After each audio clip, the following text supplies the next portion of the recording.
Hey, how's it going? Hi, yes, hello, welcome to this YouTube video. Welcome to part 2 of me losing my absolute mind over code, levels, textures, art, animations in the future, and general stuff like that. Hi, yes, how's it going? In today's episode, and in my own personal episode, I am losing my mind with textures. Textures. You need them. You love them. Every game has one. At least one. Typically, um, Killer Penguin Panic, the game I am currently working on, um, and actually hoping to, put out there for people to download, is no different. This is a very important matter because I have realized that the entire level that I've made is I was trying to here let me show you. Okay, so to texture my stuff, all I need to do is I select everything. I hit box map and I hit set my TD, and boom, everything's textured. Everything is textured properly.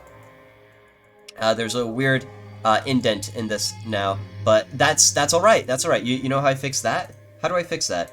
Select everything, then let's go ahead, Dream UV, slam that down, maybe adjust it a little bit, and there we go. And then to account for stuff like this, all I need to do is this, extend, that, extend, boom, done, fixed. Any other issues? Nope, none that I can see, except yes, there is an issue. The issue is with this elevator door I was working on.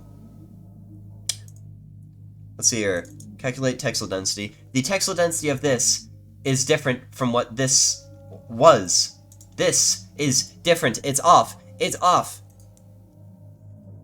The reason why these pixels are so big and these pixels are so tiny, and like if I lean in really close, you can even see it stretched out here. Here, let's try and get a better sample. There you go. It's a little bit tricky to see, but you can definitely see that these are rectangles representing pixels. This is terrible. Do you know why it's doing that? Because for the longest time, I didn't. I actually had no idea what was going on here. I'm playing horror music in the background because this is terrifying to me. And it's given me a headache. The reason why this is stretched out and this isn't is because this texture is 64 pixels by 32 pixels. It's 64 by 32, at least I think it is, last I checked.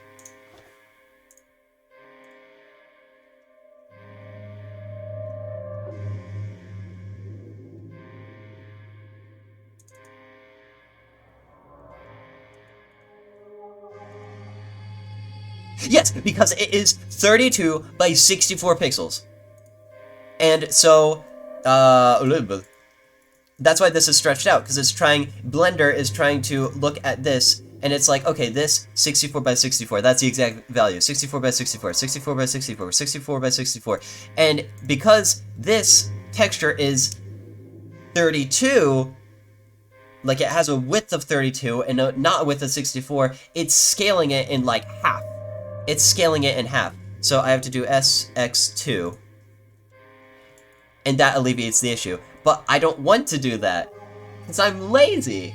I don't want to have to do that every single time I scale a texture in a certain way. I don't want to do that. That's dumb. That's boring. So the alternative, I found out, and this is just one of the issues, the alternative is just by doing a simple cube projection, and cube projection fixes the issue.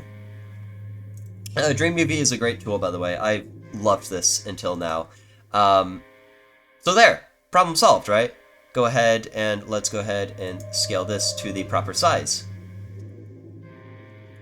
Right? Right. And you can see that the pixels are now cubes, as they should be. Or they're close enough to cubes to the point where it shouldn't matter. Great. So go back into DreamUV. Womp. Boom! Problem solved. Except it's not. Because you see, right here, at the very tippy top of the texture, it's not perfect pixels. It's not perfect pixels. Um, there are other level editors that exist. Well, I say other level editors. Blender is more of a general purpose modeling tool, or at least that's how I've used it, that's how I've seen it throughout all my time using it, right? There are dedicated level editors for the engine I use. The engine I use is Godot. Godot itself does not have any dedicated level editors. However, the community has gone in and they've made plugins such as Quodo and Funk Godot, which uses Trench Broom, which is a Quake map making program. Trench Broom is designed for making Quake levels. Some absolutely genius people out there, super, super smart, super, super knowledgeable as well. They've gone in and they've actually turned Trench Broom into a Godot tool to make levels with. And Trench Broom snaps everything to pixels. So I believe it's one Quake unit is 1 pixel. I think that's how it is. I might be wrong about that. But generally, maybe not necessarily one Quake unit is 1 pixel, but it does divide equally in some way. I don't exactly know what that is. I'm probably just talking out my arse here, but Trench Broom puts everything in pixels properly. Like, you don't get any half-pixel stuff like this when you're using Trench Broom with, like, Funkado or Quodo. However, because I'm using Blender, and I'll explain why I'm using Blender in a sec, but Blender does not do that. And, I mean, that's fair enough. It wasn't really designed to make levels for a retro-looking game. So, the workaround is you go in here, and I've got it hotbound, but you can snap stuff to pixels. And boom! Perfect pixels. However, the pixels are based on how close you are to, I guess, like, it's based on the geometry itself and not actually, like, any sort of world scale. So if I go ahead and I take this, and you see that this, I snapped it to pixels, and then I just subdivided it, right? And then let's go back, and it scales it again. It's based on the geometry, which is really, really annoying. That's fine, though. That's cool-ish, sort of.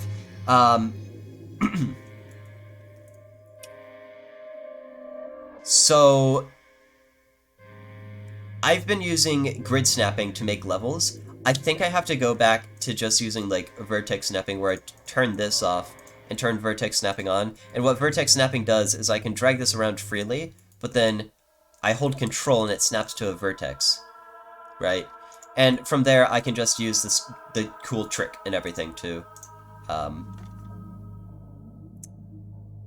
make it, you know, pixel perfect. Can do that. However, you're gonna see me flail around like an idiot, because I don't know how to scale my stuff properly. So if I take this down, and I move this, see, that's like moving like 1.8 pixels.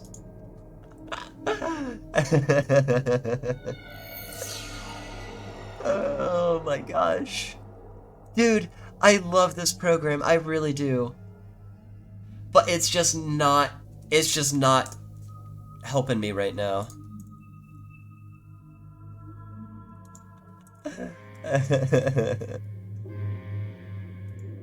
I really want to love this program.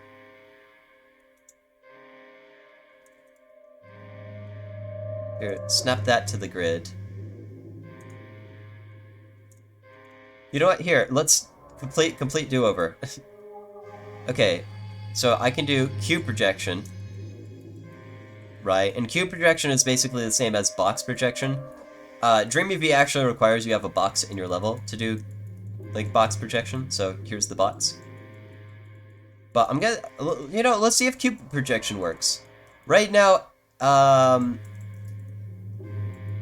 the corners get stretched with cube projection, but they do not with box projection.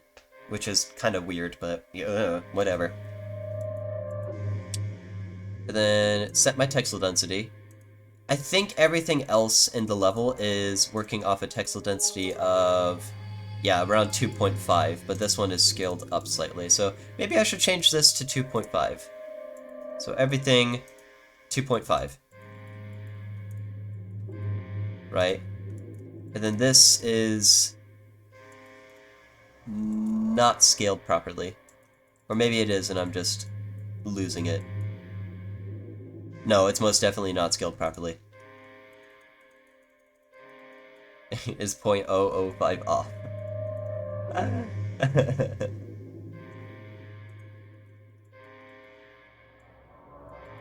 Think, is that scaled? Is that proper? No. No, it most certainly isn't. Because I've got a gray thing right here that you cannot see on screen, but it's this, and that's like 1.5. This is my frustration. This is all my frustration, just in a nutshell.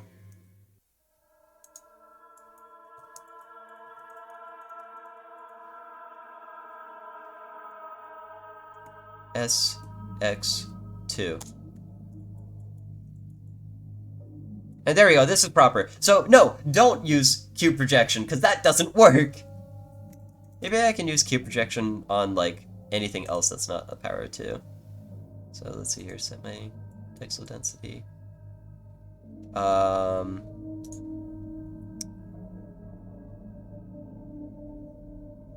Let's get a pixel over here.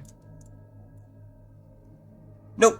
Cube projection just isn't fit for this situation, I guess.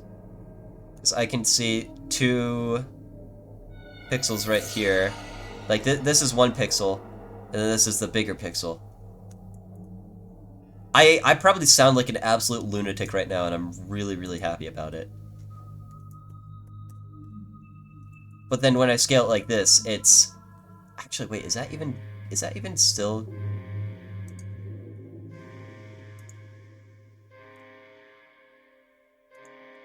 Wait, no way. No, that is the same size, I think. Okay.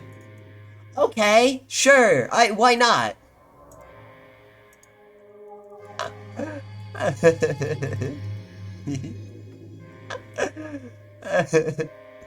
And then this fucking grid snapping. God damn, dude.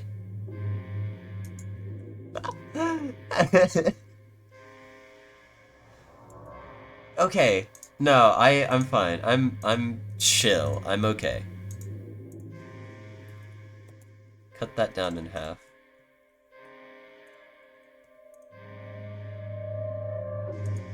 Oh my god, you gotta be kidding me.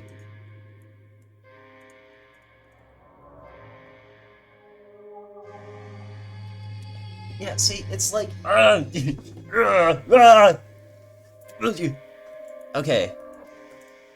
It's nice having, like, exact sizes and everything.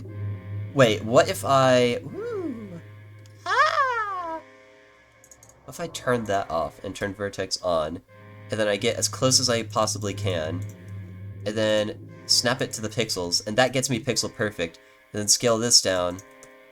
Selected, no. Get as close as I possibly can. Select it to pixels, and then do this Shift S selection to grid. No, that's not gonna work.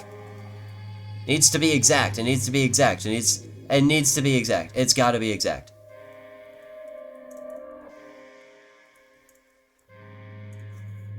Okay. Go in here. Increment. I've spent the past 10 minutes just rambling. Like a lunatic. Okay. Go in here. Ah! Okay. No, it's chill. It's okay. Just... write that again. 625. Oh, hey, that's a familiar number!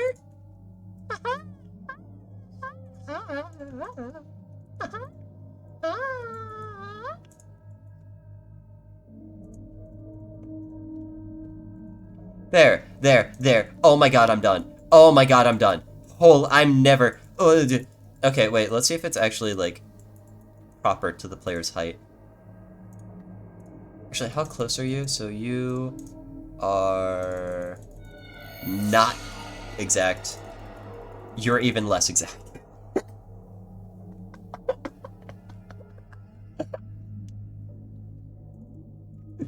Man. Why do I do this to myself?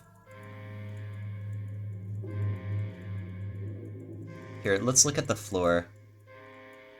What pixel density is the floor?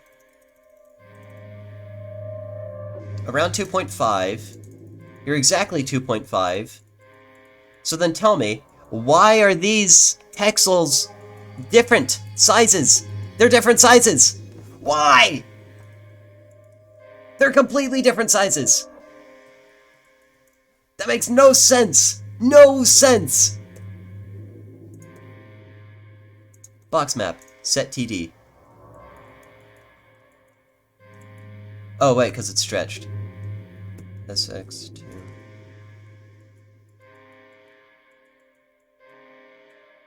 There, okay, that's a bit better of a size. Why is it 3.5?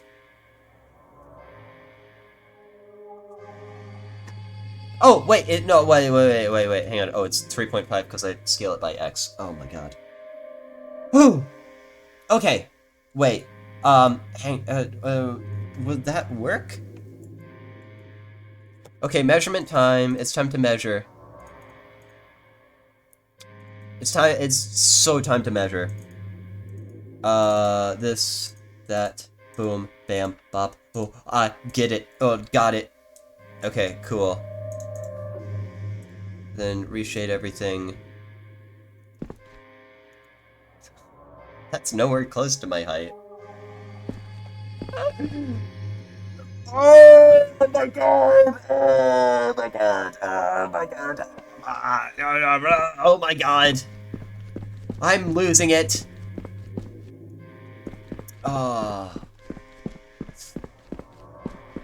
Okay, no, it's fine. It's okay. Okay, let me explain something real quick of why I'm even doing this to myself. So, long ago, I had other versions of what Killer Penguin Panic was supposed to be. These are called builds. I explained this last video. And we're on build 6. In the previous build, build 5, I used Trench Broom and Funk Godot to make my levels with. However, I stopped doing that and decided to restart the project because I realized Trench Broom, as good of a level editor as it is, as good of a I'm losing my mind. As good of a level editor as Trench Broom is, I felt that while I was working with it, I had to code in a lot of stuff to work with the level editor. I was working with the level editor rather than the level editor working with me, if that makes sense. Because with Blender, I just take a GLTF file and whoop, throw it out and shove it inside of Godot and it'll work every single time. I don't need to code anything specific to make Godot work with Blender. Right? However, with Trench Broom, like I said, I was coding in a lot of stuff. Like, every single time I wanted to even place down a light, I had to code in placing down lights in Trench Broom.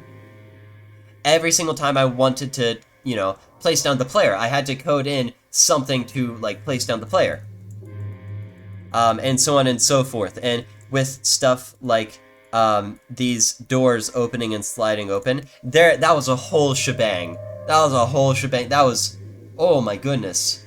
I really had to code a lot of stuff manually. And even some of the remnants of the code I actually reused for this build 6. I reused some of the code from build 5, right? Just to kind of be efficient with my time.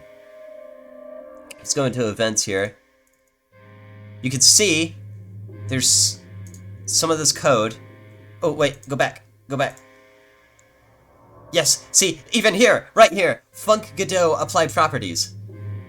Funk Godot is the plugin I use to link French Broom with Godot. I reused the code.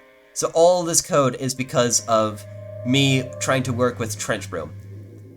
And of course, like this, there's obviously more efficient ways to do it. You know, not all this code isn't the most efficient thing, and all this code isn't solely because of, like, Trench Broom or something, you know. It's just me coding. But I had to do, like, this function exists, for example, just because of Funkadoo. And I had all these files called FGD files, which is like Forge game data files or something like that. Just rotting in my file system, and I had to link everything. Every single time I wanted to create a new entity, I had to hook it up, and that was a whole mess, and I didn't want to do that. So that's why I'm using Blender. Oh, also, another reason why I'm using Blender is because of this flat kind of lighting, similar to Doom lighting. This is practically impossible using Funk Godot and Trench Broom. It's possible. Anything is possible. But it would be a lot harder to do, is my point. Way harder. So hard, actually. Basically, nigh impossible. But not impossible. So yeah, using Blender. Let's go back and let's try to figure this out. Well, I say let me specifically try to figure this out. Set. Then. Yeah, but you're not. Are you pixel perfect now?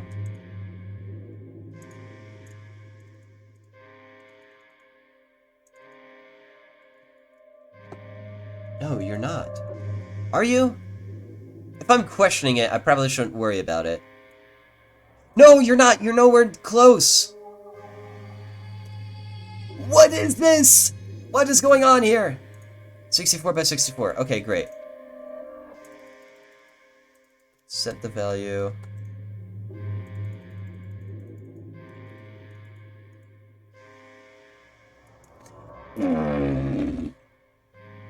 Ah! This is... I hate this. I hate this. Do I hate this? I hate this. Game development is fun. Game development is fun, and I'm happy. I'm very happy, actually. I've never been more happy in my life.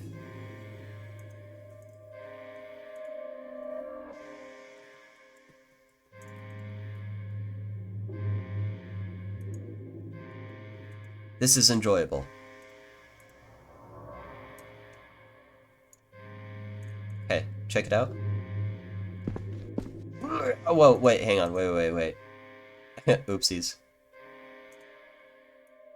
Yeah, I definitely need to fix the shading thing, because that's just making everything darker.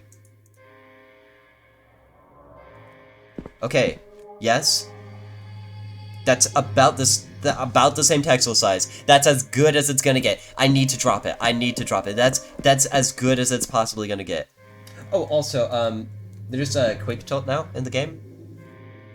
There wasn't quick tilt before because I had disabled it, but I had a friend who said it was nauseating for the quick tilt, and some people would get nauseous from it. So if you're one of those people, I guess you can watch another video. It's really kind of subtle, though.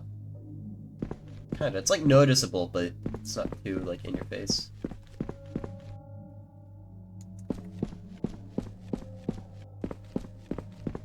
So yeah. Oh, also, other stuff was added. Other cool stuff, which I'll show super quick. Now that I've got user all figured out. Actually, hang on, let me double check. I actually have you figured out. Hang on, give me a sec. I could Q project. And text events is set by TD, Q. Snap everything to pixels.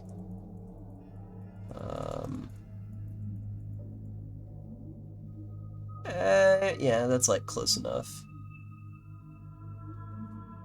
Yeah, that's fine. Okay, and then you you, down, right, yes, yes, yes. Oh, wait, hang on, hold on. I just cracked I cracked it. I'm cracked. I'm on crack. Not actually. No, I'm not. I sound like I am. I'm not. Promise. I promise I'm not. Then, yeah, yes, yes.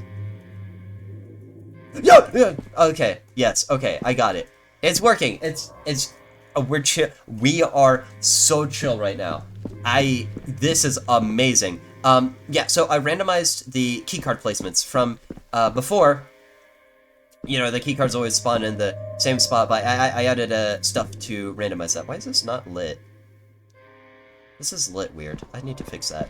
But it's randomized, so see 2 keycards in here, but when I rerun it, they'll probably be in different positions unless the game hates me.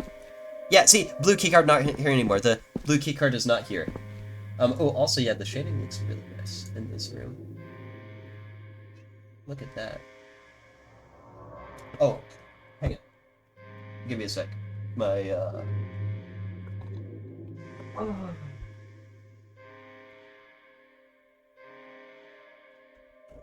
Everyone has cats. Well, most people do.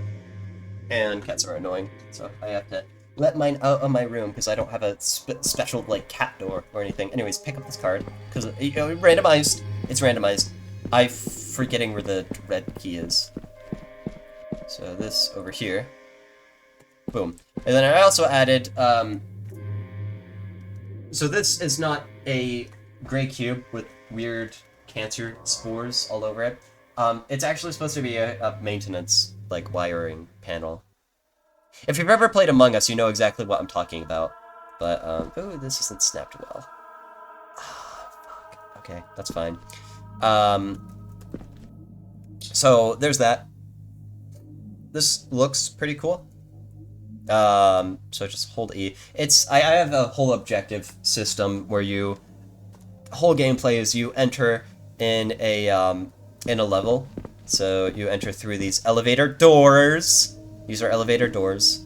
Probably don't need the gray bits or the black bits on the side, only in the center, but I'll fix that later.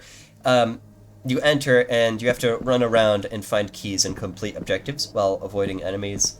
And this is one of those objectives. So you take this, and all the positions are randomized for this every single time. So you just kind of drag them on the dots.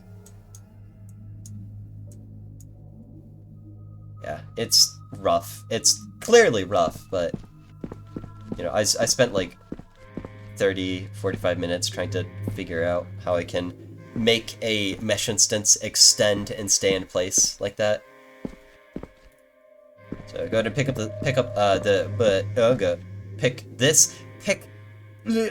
up, pick it up, go over here, cause different spot. Open. Yay! And that is all the objectives complete. Oh, also there's a pause menu that doesn't work too well. Like if I try and set this to windowed, it just kind of adjusts the screen slightly. Like you can see the bar pops up at the top, but that doesn't really do much of anything. And then, of course, scaling 3D. I hate the scaling 3D feature of Godot. I hate it because it makes my life too easy. If I want to change, if I want to change the resolution, I'm changing the entire resolution of the screen. I'm not just going to change the resolution of something 3D. That's boring. That's dumb. I'm not doing that. No way. That's something modern. So yeah, there's that. Besides that, I think... Here, let me set this back to normal. There we go. Besides that, there's not really much else to show in the game that I added. Oh, well, I did add the automatic shading tool that you saw me use, and I just didn't explain. Yeah, so basically, there's walls in the game. So go ahead and re-import. These walls are really hard to see. Whoa! Really hard to see corners in. So what I did to kind of give the player some more spatial awareness is I coded in a button. When I press this button, it colors the walls and everything. Now, see, the way this works is through code, and it uses vertex colors, and it gets the normal of each vertex in throughout the entire level, and it uses a mesh data tool to read the normals of each vertex. Vertex, read the normal of each vertex, and then it takes the dot product between some global vectors to see if it's like, oh, this is how much I should darken, this is how much I should darken, and it gets some value somewhere. Pretty cool. Just adds a little bit more depth to the level, so that way, you know, if I'm walking this way, it's like I can clearly see the corners and everything. It's just a little bit easier to look at. Of course, it does have some weird stuff that happens, like this is really, really, really dark, and this is just kind of dark. Of course, it's two different light levels. If you look at the ceiling, that's specifically how I hand-painted the lighting. But then just naturally, as a byproduct, this gets darker. Annoying. Oh, also, fog was changed a little bit, and another thing is the whole reason why I have a button to automatically shade the faces and everything, and even why the tool is so buggy right now. It's because I'm lazy, and I don't want to hand paint all the walls and everything in Blender. Like, it would take me, like, 3 seconds to do for each level.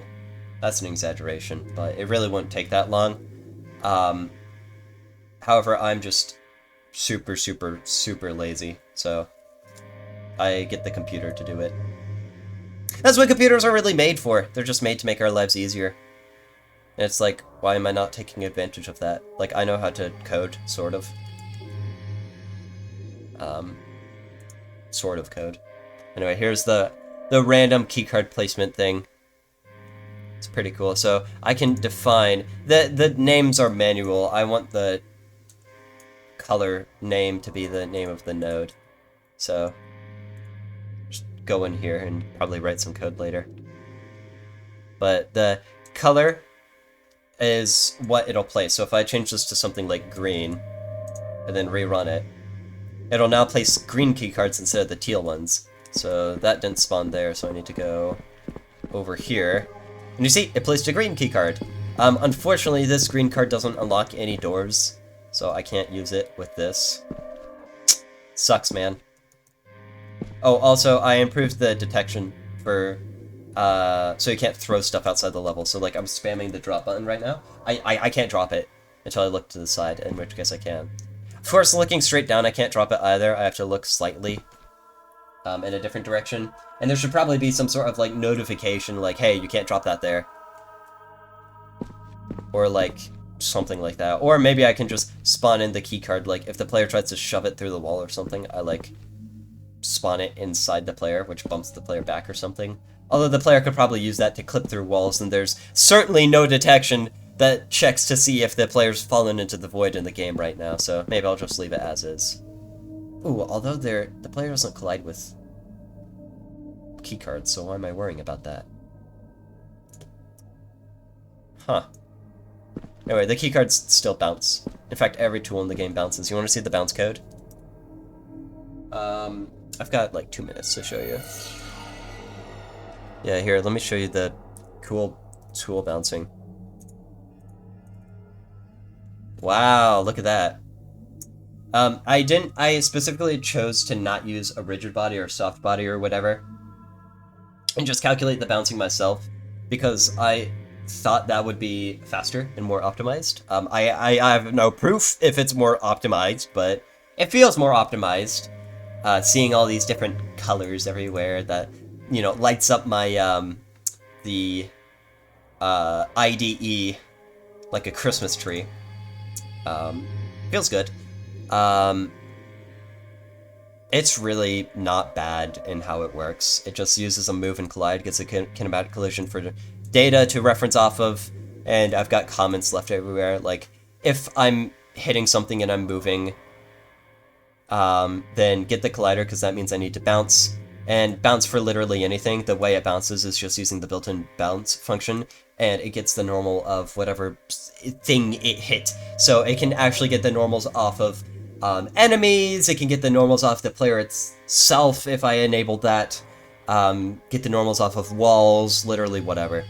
And just get the velocity reflected off and multiply it by 0.5. If I don't multiply it by 0.5, it will bounce forever. So I could probably show that over here. You can see it's bouncing. Yeah, because it falls down slightly when it spawns in. So if I throw something like, wow, it just kind of bounces throughout the whole level. Because it's not losing. It's a perfect bounce, really. And this would actually be kind of fun to make, like, as a challenge, like make everything bouncy. See, it's kind of sliding across. Throw it in this room, that'd probably look cool. Oh, shit. I mean, frick. I mean, heck. See, this one's bouncing as well. So throw this somewhere, and then stick your face in a corner, and try to predict where the card is going to end up. That's actually pretty surprising. I can't really get it. Can't pick it up, though. Let's see where the red card is. Let's play a game of find the bouncing red card. Oh, here it is. Yeah, so that's why I can actually make it accelerate, so do that by 1.2. And now I lose the key cards. So go ahead, slam it into the wall. And it's just gonna accelerate. Pretty sure there's an SCP that's exactly like this, where it just accelerates. And now I don't have any key cards anymore because they clip through the walls when they're moving too fast. So, 0.5. And then also detection if it hits an enemy, because you can throw stuff at enemies to stun them. It can be literally anything. Anything you can hold in your hands, you can throw at enemies. So I'm planning to add a lot of stuff that you can hold in your hands that kind of bounces around. Which is pretty cool. And then custom constructors, that's cool. Clearing the visuals is more of like a tool functionality, because this is a tool script.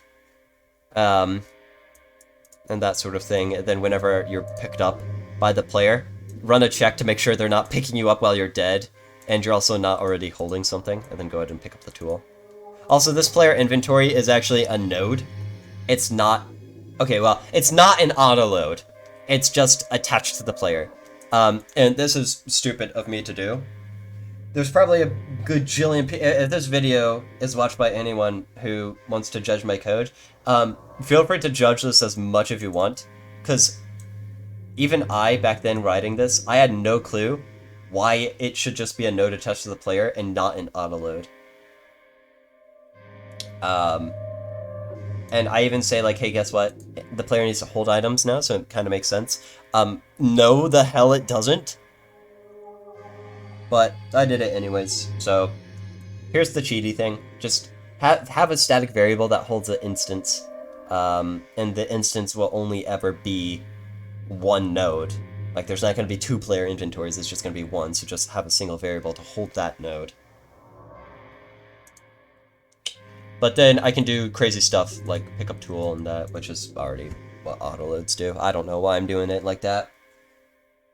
The map itself, the map script, is probably the coolest script in the entire game, because it's got all these nice little buttons that only I know about. Like, in game, none of this code runs. None of this code runs. It's only for me. Well, this code runs. But yeah. Oh, also, I was trying to mess with the display server in VSync, but, for some reason, I don't know if it's my graphics card or if it's Godot or what, but I can't set VSync to be enabled anymore. The solution is checking my NVIDIA control panel, and while that probably would work, I feel like being problematic to myself. Navigation still works, which is pretty cool, so go ahead and construct the navigation. It's pretty cool. Yeah. Oh wait, I have one more thing. One more thing. Um, compatibility mode is awesome, and for the I'll make another video rambling about Godot 3 and Godot 4. Basically, this game had a chance to be ported, like literally right now, ported to Godot 3, but I ultimately decided not to after doing 2 weeks of research on the difference between the two engines. Because yes, Godot 3 and Godot 4 are two different engines. In my mind, they're two different engines. They have the same name, but under the hood, they are, like, vastly different. They're two different engines. You can't convince me otherwise. I was considering porting this to Godot 3 for more compatibility with older devices. I tested to see if it runs any quicker than Godot 4. The result was it does, but it's slight. It's very slight. And also, there's probably going to be dozens of people that will be like, it only runs quicker in this circumstance. In this circumstance, it's slower. And it like, yeah, sure, whatever, bro. Okay, dude. But generally, Godot 3 ran marginally quicker. And used a little bit less memory. And had a little bit of a smaller file size, right? And sure, it has compatibility with OpenGL 2.1 and all that stuff, but nobody's really going to be using OpenGL 2.1. And also, Godot 4 actually has something really, really cool, which is called support for Direct3D 11 through Google's Angle translator.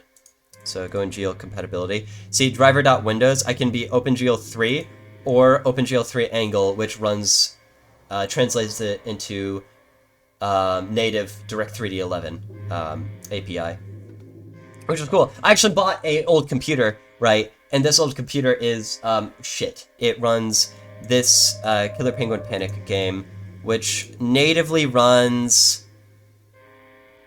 Okay, that's actually a lot slower than what I thought, but it is recording. So at 1,000 FPS on a pretty modern computer, right? And it runs even quicker when I'm not recording. But I've seen it hit highs of like 1,400 FPS. The shit computer, I mean the heck computer, the bad computer, runs this at 30 frames per second. And it doesn't even support OpenGL 3.3. Well, okay, technically it does. Technically it does.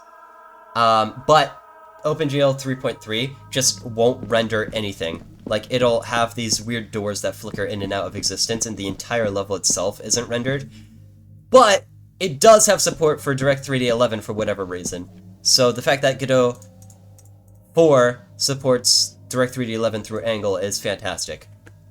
And also it supports all this other stuff. So OpenGL 3 Angle, I think that's running through native Metal drivers for macOS. And for Linux, it's OpenGL ES, which is pretty cool. And of course, there's all these fallback options that I disabled, but I'm gonna maybe re-add that eventually. Anyways, yeah, that's about it.